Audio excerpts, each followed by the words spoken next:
So ang Pogo po, kabahagi po yan siguro ng isang industriya na nagbibigay ng cash resource sa presidente sa ating Kakapasok lang na balita, kinumpirma ng mga opisyal ng immigration na ang bahay ng Tuba Benguet na kanilang ni-raid at kung saan nagtatago ang dalawang dayuhang Chinese big boss ay bahay pala ng isang dating mataas na opisyal ng gobyerno. Narito ang buong detalye. Ngunit bago tayo magpatuloy, huwag kalimutang i-like, share, subscribe, and click the notification bell for more updates and for more upcoming videos. Maraming salamat! Arestado ang dalawang big boss umano ng mga Pogo na ni-raid sa Tuba Benguet, isang bahay na nasa liblib ng bahagi ng Tuba ang sinalakay ng mga operatiba ng Bureau of Immigration at Presidential Anti-Organized Crime Commission o PAOK. Dito ay inabutan ng dalawang Chinese na kinilalang sina Wang Kepeng 35 years old at Kwon 37 years old. Isa sa kanila ang nagpakita ng working visa habang ang kasama niya ay walang naipakitang kahit anumang dokumento.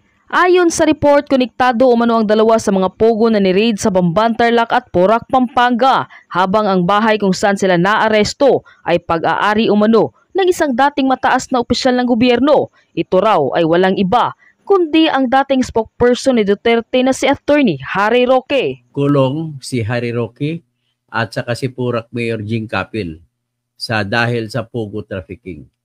Nung kanina, naipabalita po na yung bahay na resort house. Ang ganda ng mga bahay ni Goping, si Harry Roque. Ang bahay niya doon sa Tuba, Benguet, ay pinasok ng mga pulis at nahuli ang dalawang big boss ng Pogo. Okay. So ngayon, ang ibig sabihin, idadagdag mo yan sa mga ebidensya na kung saan ay siya ay tumayo bilang abogado ng Whirlwind Corporation at ang Whirlwind Corporation po yan tumayo na korporasyon na may-ari ng Pogo Hub sa Bamban, sa Porac, Pampanga, na binili nila sa mga bata ni Lito Lapid na si BFF niya na si Roberto Pert Cruz, Liwag Cruz at saka yun na barkada rin ni Jing Capil. Okay? So ngayon, nang mabili nila, binilagay nila sa may-ari kuno ng lupa na binili at nagpatayo ay Whirlwind Corporation. At ang Whirlwind Corporation, 58% ng Whirlwind Corporation ay nakalagay sa pag-aari ni Cassandra Leong o Catherine Cassandra Leong. At napatunayan sa records ng PAOK o Presidential Anti-Organized Crime na pinamumunuan ni Undersecretary Gilbert Cruz na isang retiradong general na isang graduate ng Philippine National Police Academy na ng kapitan pa lang yan ay magbarkada na kami, ay may mga papel sila na magpapatunay na si Catherine Cassandra Leong ay parehas din kay Alice Go na ang papel ay late registered din para makiklaim nila na sila ay Pilipino.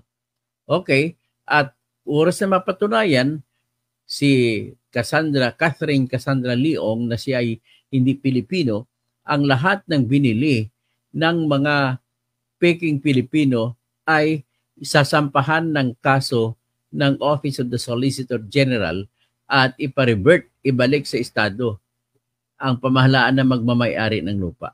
Ganun mangyari. So, ibig sabihin, pagsasampa ng kaso niyan yung Office of the Solicitor General ng tinatawag na kaso ng reversion. Ganon din kay Alice Go. Okay. So, ngayon, napatunayan natin, isa po sa pinakamalaking napatunayan dyan. Mapabamban man o mapapurak man. May mga torture na mga tao na mga Chinese na tortured victims na nakuha. At may mga patay na natagpuan na hindi malaman kung saan ang galing at mga banyaga pa yung mga patay na tinapon lamang. Marami dyan tinapon sa Porac, Pampanga. So kung ganon, sino yun? Eh di walang iba kundi yung mga ginawa nila, yung mga kinuha nila sa abroad, sa China, at dinala dyan sa Porac, Pampanga para magtrabaho sa Pogo.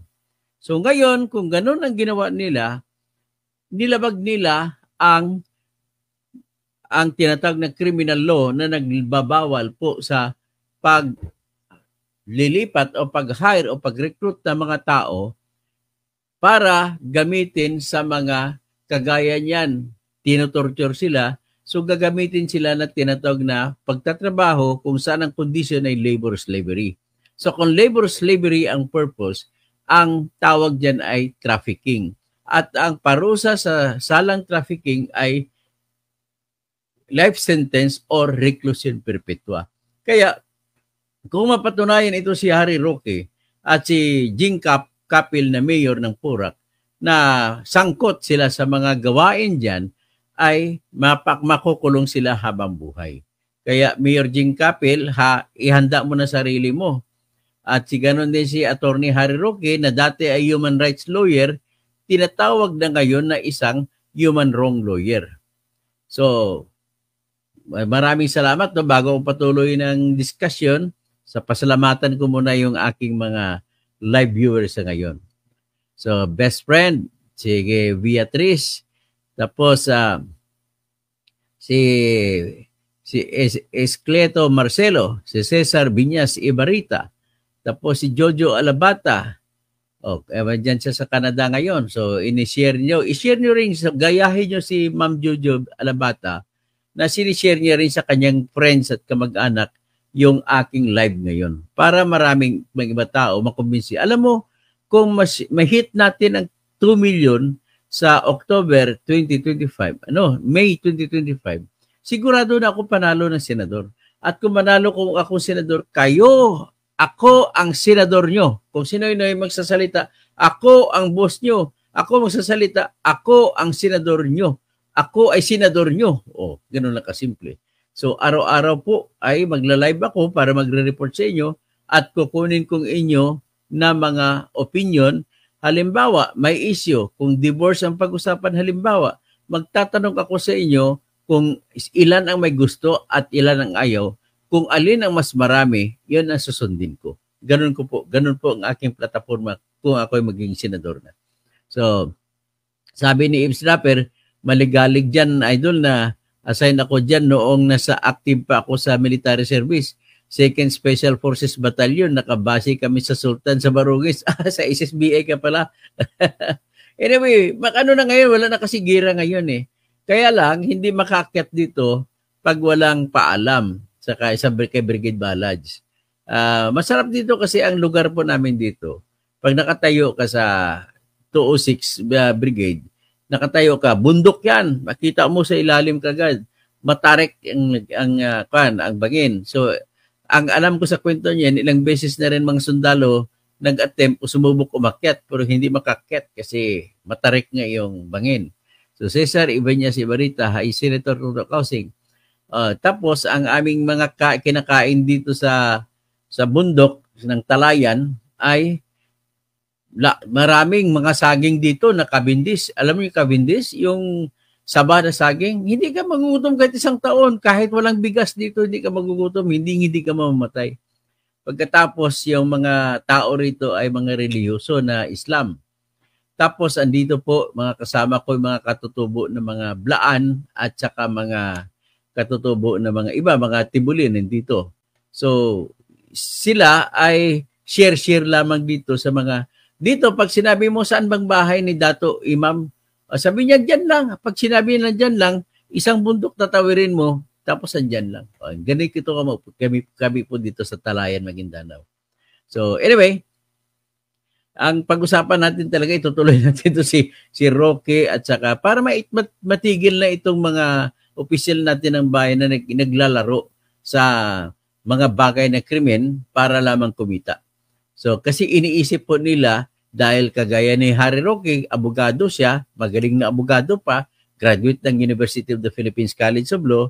So, ang iniisip niya, kayang-kaya niyang lusutan ang lahat ng kaso. Well, I'll just say to you, Mr. Harry Roque, at kung may malakas na ebidensya, kahit sinong abogado ang hawak niyan, kapag malakas ang ebidensya laban sa iyo, wala kang kawala. Ganun lang kasimple. So, tapos si Sergio, pa-shoutout attorney o Bumblebee, Tapos Hilario, laban idol sa kabulastugan ng nasa poder na umabuso sa ating bansa, Senator Toto Kausing, Senator 2025. Roberto Carlos, Senator Toto, Bong R. Committee, Public Work. Ganun ba? O sige, mamaya, ano bang oras ngayon? Alas 9. Mamaya, alas 11, balik kayo. Pag-usapan natin ang matinding kakurakutan sa tinatawag na flood, yung nangyari na baha. Okay? Alam nyo, malalaman nyo na kung siguro kung sinong senador na tinutukoy ko na naglalaro gabi-gabi sa VIP ng Resorts World Casino para lamang at doon tatanggapin ang mga binibigay ng mga kontraktor, no? Para sa mga flooding kontraktor, flood project. O si Helen Baguio, tapos Super Mamshi, Mary Eileen Mendoza, salamat sa paglalaban para sa katotohanan. Al-Olalia, involved si Syok Roque sa Pugo, may pugi pa, may puganti pa. Yan ang mahilig. Kung may pugo na siya, may pugi pa. Yan ang lamang talo tayo kay Harry Roque. So, Hubita Caro Carlon, si Malo Lumpad, tapos Luisa Anduyo, Beatriz, yung mastermind sa pagpaslang kay Percy Lapid. Tinuturo niya kung sino mastermind. Imor Nival, o magandang gabi dyan sa La Union. Super Mamshi, Dr. Emeterio Makalintal, magandang gabi. Engineer Toto, mabuhay programa mo. Salamat sa pagtatanggol mo at sa bayan. At sa Langon, sa mga pakat ko, CCE sa Maguindanao del Norte, mapya kagawi. Bismillahirrahmanirrahim. Assalamualaikum warahmatullahi wa barakatuh. So James D. Lagrosanes, Toto Kausing for Senator. Best friend, Peking Pinoy na naman yan. Awesome, made in China. Jojo Alabata, All Walks of Life Vlogs. O saan ka na? Tinatanong ka ni Jojo Alabata. So si Hugo CP, Rosie, James Dilag, Rosanes, tapos Joseph Jojoneri, Denise Staples, Beatrice, Music Lover, Best Friend, Noel Rivera, tapos sino pa? Si Araceli Miyamoto, si Jocelyn Dimahiba. So sino pa?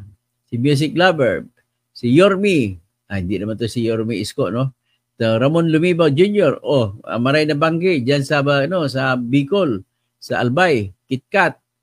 Nawala pa daw ako. Kasyong Provinciano, may number 1 Senator, Senator Toto Kausing, Ziputin, Naomi Del Monte Palmes, Maria Prese Lopez, Al-Olalia, Romancito Guapo, tapos Yugo Zipe, tapos Janite, Al-Olalia, Zaldi Carranza, God bless, engineer. Tapos sino pa? Si Marlon Ocampo Impainado.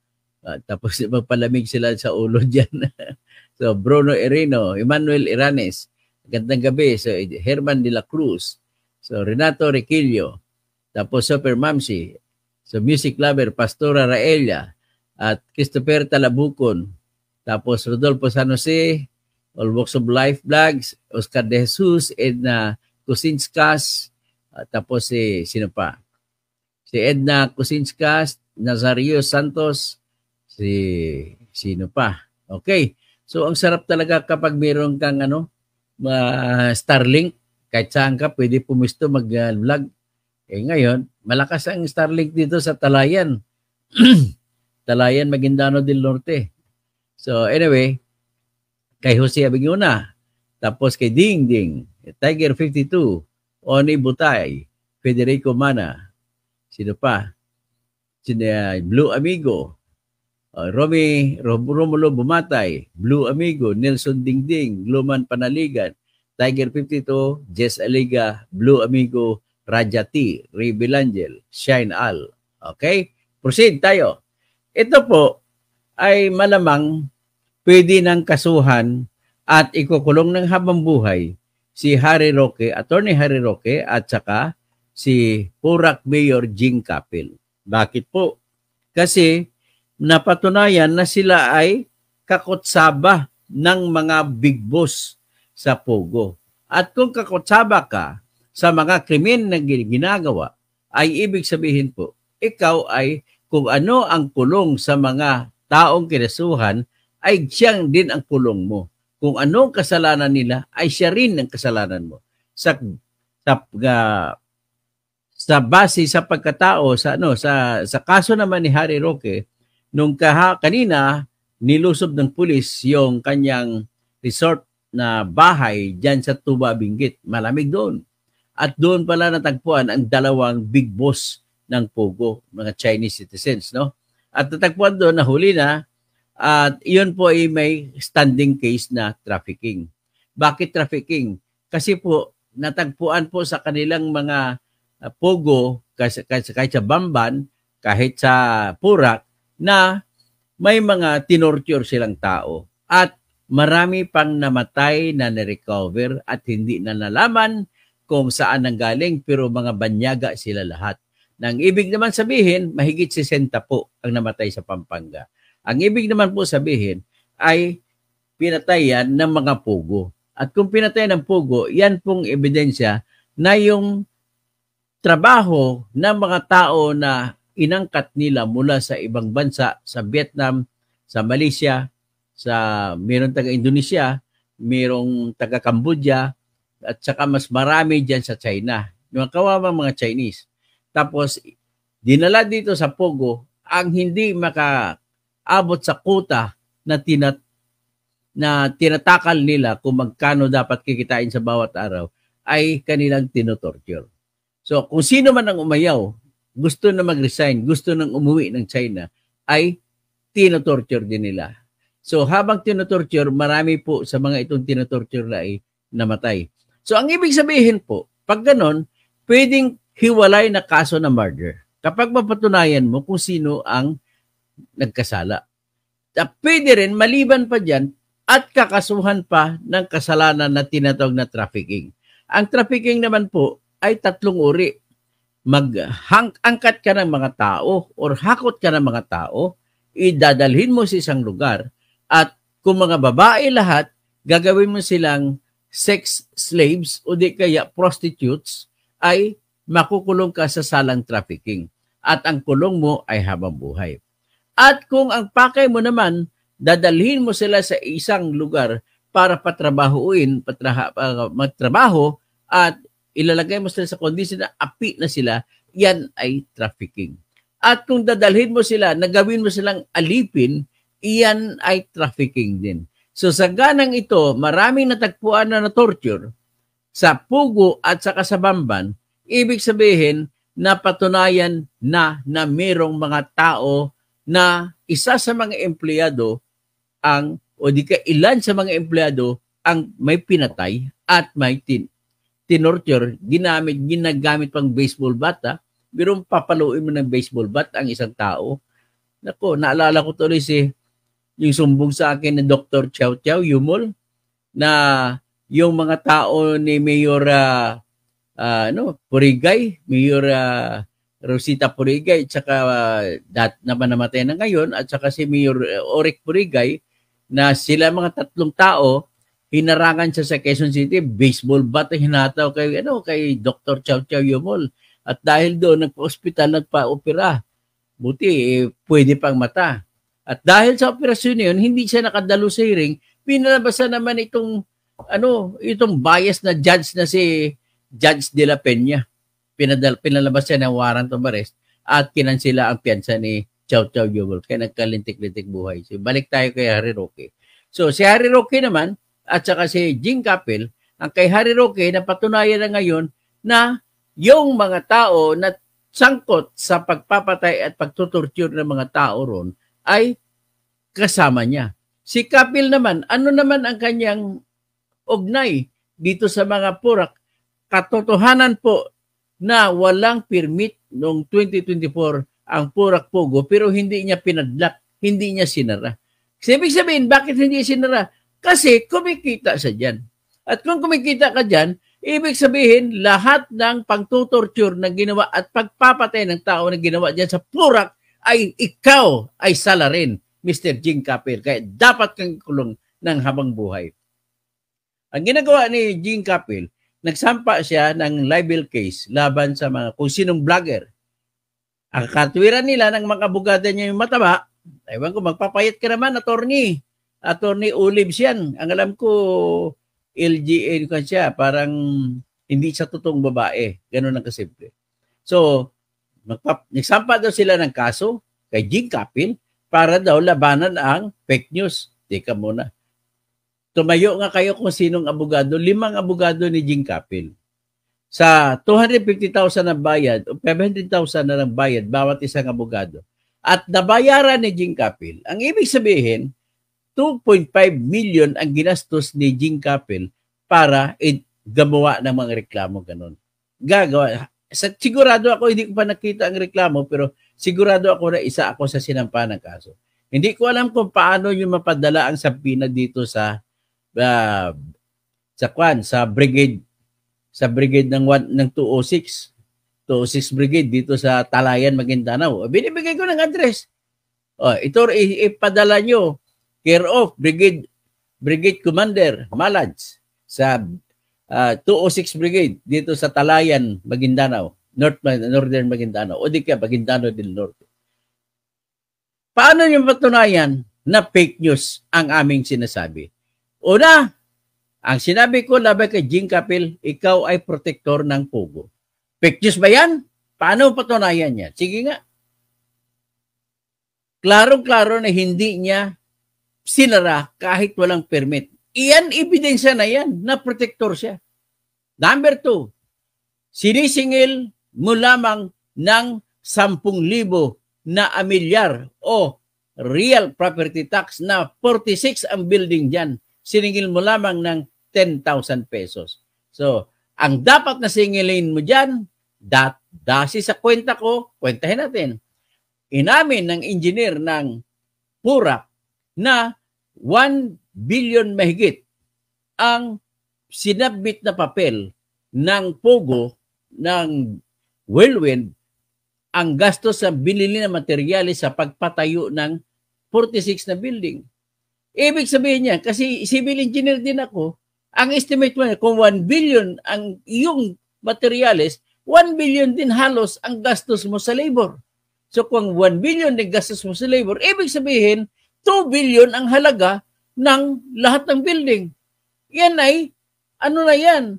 Kumbaga conservative estimate na yan. So kung conservative estimate, yan po ay, pero may dagdag pa yan. May mga kung ano pa, siyempre may mga dagdag pa ng gastos na kung ano, bayaran mo pa. Mas mahal pa siguro yung kinuha ng mga tao. Siyempre, ang balita ko, mga Chinese na mga architects at saka engineer ang gumawa yan sa China. At pinapirmahan lamang sa local na engineer sa PURAC, Pampanga. So, kung ang halaga ng building ay 2 billion lamang, sabihin natin 2 billion na lamang. Paano mag-compute ng real property tax o amilyar? Mr. Jing Capil, makinig ka, pati ang abogado mo, makinig kayo. Ang pag-multiply niyan, kunin mo ngayon ang fair market value na 2 billion at i-multiply mo sa assessment levels. Kapag isa commercial na yan, ang assessment level ay 60%. So 60% of 2 billion. So 6 times 2, 1.2. Ibig sabihin 1.2 billion ang iyong assessed value. Kung 1.2 billion ang assessed value mo, paano mag-compute ng real property tax? So, assessed value multiplied by 0.01 kung sa labas ng Metro Manila dahil 1% lamang. At 2% kung sa loob ng Metro Manila. At dahil ang PURAC ay sa labas ng Metro Manila, so i-multiply natin sa 0.01. So, bawasan mo 2 zero, ang babayaran dapat ng Pogo sa iyo, Jing Capil, ay 12 million kada taon. Ha? Pero ang singil mo, 10,000 pesos. So, yan ay katibayan na ikaw ay kakutsaba ng Pogo. Next, yung marami, pag makita mong litrato, napakarami pong mga sa loob ng Pogo na mga business establishment. May restaurant, and yet, ang siningil nyo na business permit, lang, 4,000? So, iyan, dagdag na ebidensya yan, Jing Capil, na ikaw ay kakutsaba ng Pogo, kakutsaba ka ni Catherine Cassandra Leong. So, lahat ng mga pinatay nila, tinorture nila, ay sangkot ka kasi conspiracy nga. Pag conspiracy, ang theory, the act of one is the act of all. Ganun lang po yan. So, kung ano kasalanan nila ni Cassandra Catherine Cassandra Leong, ay ganon din ang kasalanan mo, Mr. Jing Capil. Kaya dapat ka ng kalusin dyan. Niluloko mo lang mga kabalin mo dyan sa Purak. Kapariho lang kayo ni Lito Lapid. May additional pa kung dagdag kay Lito Lapid. Antayin nyo lang sa sunod na vlog. So, ngayon, si Harry Roque naman, maliban sa katotohanan na kanina ay nakuha ang dalawang big boss ng Pogo sa bahay niya sa Tuba, Benguet, ay nakita rin siya na nag-abogado kay Miss Catherine Cassandra Leong na pumunta sila sa PAGCOR kay Mr. Al Tenco para ayusin ang papel nila o yung permit nila o license to operate ang tawag dyan sa PAGCOR. At nagbayad pa nga sila eh. So binayad nila is 182 million pesos. So kung 182 million pesos, yan ay nagre-represent ng 2% na tinatag na regulatory fee. So, yan ang binayad sa PAGCOR ayon sa batas. So, kung 2% niya ay 182 million, computin mo magkano ang 100% na kabuuang kinita ng Pugo sa Purak sa loob ng 3 taon. E di multiply mo, i-divide mo sa 0.02, ang sagot, lahat ng mathematician dito, kaagad-agad yan, 9 billion 100 million. Yan ang sagot yan. So, ibig sabihin, sa loob ng 3 taon, iyan po ang income kada taon ng Pugo, Mr. Jing Capil. So, magkano lang siningil mo ng business permit? 4,000? Okay, sabi nyo, exempt na kayo. Pagdating naman sa batas, nagsasabi na 5% ang babayaran sa BIR. At ang ibabayad sa BIR ay kasama ng local permit. All right. Pero marami doong mga restaurant, marami mga salon, marami doon. Bakit hindi nyo kinuna ng business permit? Okay? So, ganun lang. Iyan naman po ay dagdag na katibayan na ikaw ay kakutsaba ng Pugo. Kaya lahat ng tao na namatay dyan sa Purak, Pampanga, mahigit si 60 katao nang namatay, na natagpo ang patay. At hindi malaman kung sinong pumatay. At hindi na bali, kahit hindi malaman, kasi mga foreigner, pwede na ngayon i-charge na sa Pugo nang galing yun. At kung mapatunayan na sa Pugo, na Pugo ang gumawa, kumpanya ang gumawa, hindi na kailangan patunayan kung sino sa mga tao sa Pugo sa Honshin o sa Lucky South 99 ang gumawa o sa Whirlwind. Kung sino, hindi na kailangan. Kailangan lang na papatunayan na iyan sila ay ginawa ng korporasyon. Okay? Pag nagawa ng korporasyon, kung kakutsaba, lahat ng kakutsaba, which is mga opisyal, ay mananagot, ikukulong ng habang buhay sa kasalanang trafficking. Kung mag-employ ka ng tao, kukuha ka ng mga empleyado, walang trafficking kung tama ang sweldo, wala kang panluloko, hindi mo inaapi ang mga tao, yan, hindi trafficking yan. Pero kung kinuha mo sila, lalo pat iba magagaling dun sa China, ay ginawa mong alipin, binibaseball bat mo sa ulo, tapos pinipilit mo, tinutorture mo dahil hindi nakuha ang mga target na kikitain. Iyan ay trafficking. Ha, Mr. Capil? Ang alam ko, Mr. Capil, ang isa pang ebidensya kung bakit nakipag-traffic ka, yung biglang pagyaman mo. Nung panahon lang na may Pugo. Ang kalain mo, bago ka naging politiko, diyan, ang service mo lamang ay Pajero o Montero. At saka nagbibenta ka ng gamot. Huwag mo sabihin na malaki kinikitain at yan nagkaibilin. Yung 2 kondo na tinanggi mo na hindi do sa iyo, sabi mo hindi mo, may mga kapitbahay ka na nagtitistigo na nagsasabi na nagmamayabang ka pa sa kanila na binili mo na yung 2 kondo at pinarenovate mo pa. Nung pinarenovate mo, kaya nabago ang mukha, yung may grill-grill, yung bagong disenyo yun ng mga arkitekto. Siyempre, pag politiko ka na magaling, bakit mo naman ipapangalan sa iyo? Hindi na ipapangalan niya kay Jing. Sigurado na kapangalan sa iba yan. Ganun yan. So, ibig sabihin, ang balita ko naman, paki-deny o sagot o paki-confirm, Attorney Sian, Olivia Sian, So, kung totoo ito na ikaw po ay lagi ka rin sa casino. Babad ka sa casino.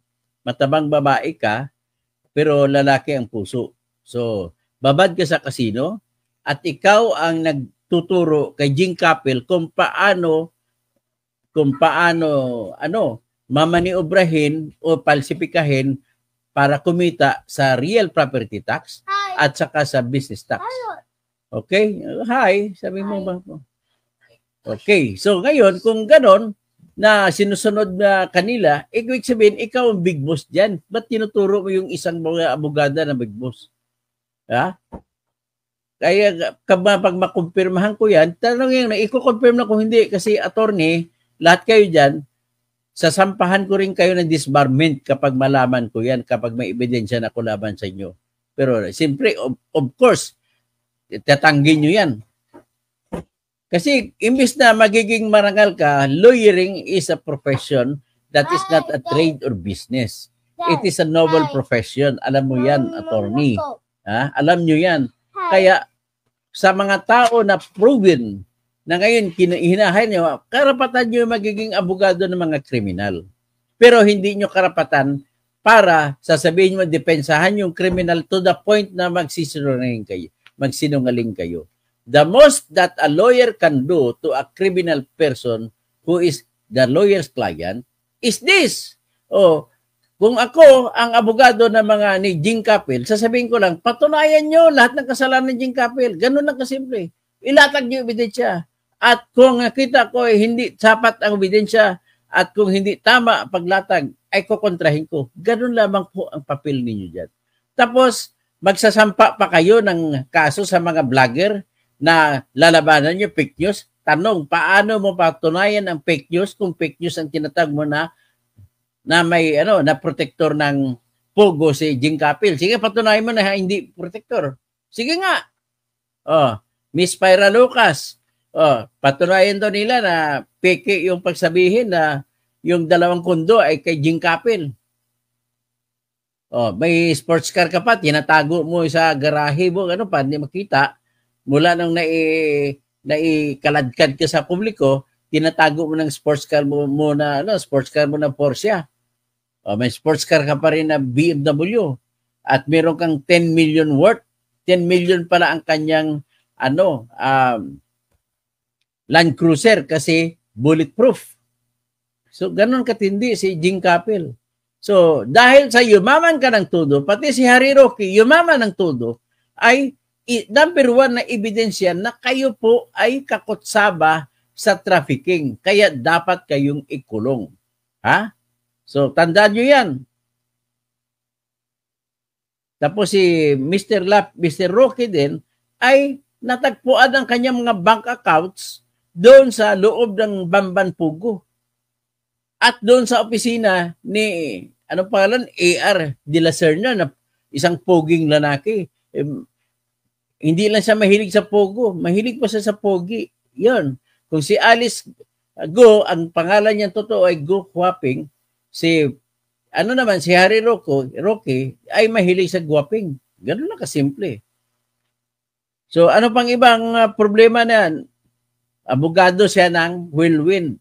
Whirlwind ay yan nagmamanage ng, sa totoo lang, yun din may-ari ng Lucky South 99 na lumalabas. Pero ang pinaka-boss nila lahat ay walang iba kundi ang bata ni Digong Duterte na si Michael Yang. Ganun lang kasimple.